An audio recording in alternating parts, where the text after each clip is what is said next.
নমস্কার, আমি রূপসোনা বুক ডিপোর কর্ণধার শ্রী অনুপ কুমার চক্রবর্তী। এই প্রতিষ্ঠানের প্রতিষ্ঠাতা আমার বাবা শ্রী অমরেশ চক্রবর্তী। 1954 সালে রূপসোনা বুক ডিপো প্রতিষ্ঠিত হয়েছিল। দীর্ঘ 72 বছর ধরে এই দোকানের ঐতিহ্য বহন করে নিয়ে আসছে। প্রান্তিক প্রকাশনীর সমস্ত বই পশ্চিমবঙ্গের বিভিন্ন জেলায় ছাত্রছাত্রীদের কাছে সমাদৃত হয়েছে। এই প্রকাশনীর সমস্ত বই আমি আমার এলাকায় স্টুডেন্টদের কাছে খুব সহজেই পৌঁছে দিতে পেরেছি।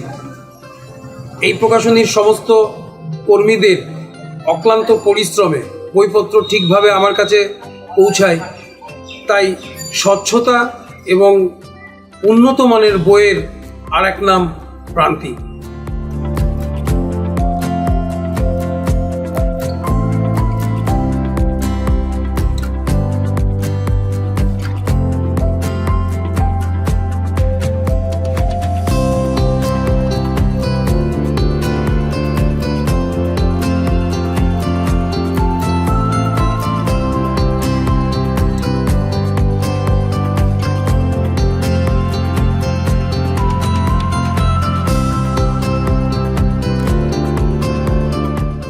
প্রান্তিক ছাত্রছাত্রীদের প্রকৃত বন্ধু।